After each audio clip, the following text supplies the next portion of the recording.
आप सभी को नमस्कार।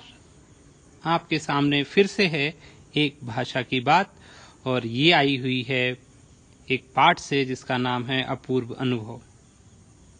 आप इसको पढ़ चुके हैं। आइए देखते हैं इसमें क्या है कि द्विशाखा शब्द द्वि और शाखा के योग से बना है। द्वि का अर्थ होता है दो और शाखा का अर्थ है डाल। द्विशाखा पेड़ के तने का वह भाग है जहां से दो मोटी मोटी डालियां एक साथ निकलती हैं। द्वि की भांति आप त्रि से बनने वाले शब्द त्रिकोण को जानते होंगे, त्रिकोण को जानते होंगे। त्रि का अर्थ है तीन, 1 2 3। इस प्रकार 4 5 6 7 8 9 और 10 संख्यावाची संस्कृत शब्द उपयोग में अक्सर आते हैं और इन संख्यावाची शब्दों से ढेर सारे शब्द भी बनते हैं। आइए देखते हैं कुछ शब्द। तो ये हैं हमारे शब्द।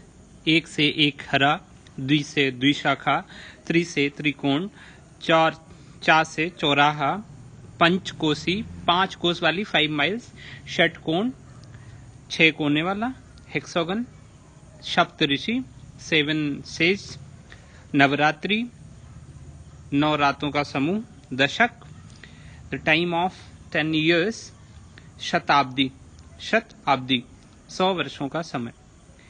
आप इन सभी शब्दों को अगर ध्यान से देखेंगे तो आप पाएंगे कि इसमें लाल रंग से लिखा हुआ शब्द संख्यावाची है और उसके बाद संज्ञा शब्द है, जैसे शाखा, कोण, राह, रात्रि, ऋषि, कोसी। तो ये सारे शब्द इस तरह से बनते हैं कि पहला पद संख्यावाची होता है और दूसरा पद संज्ञा होता है। जब कभी इस तरह से किन्हीं दो शब्दों में समास होता है तो उस समास का नाम होता है द्विगु। द्विगु का अर्थ क्या? द्विगु का स्वयं में अर्थ है दो गायों का समूह, दो गायों का समूह।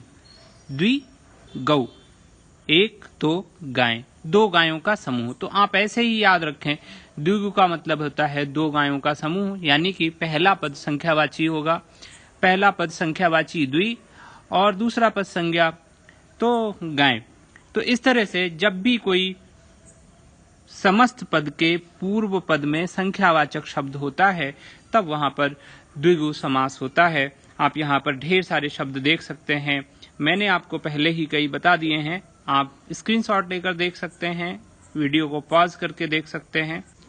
फिर भी एक बात ध्यान देने की है कि कभी कभी पहला पद संख्यावाचक होने पर भी द्विगु समास नहीं होता, और वो कब नहीं होता ये जानने के लिए आपको एक और समास देखना पड़ेगा। वो समय आने पर मैं बता दूंगा। इसी के साथ मैं द्विगु समास को यहीं पर समाप्त करता हूँ। धन्यवाद।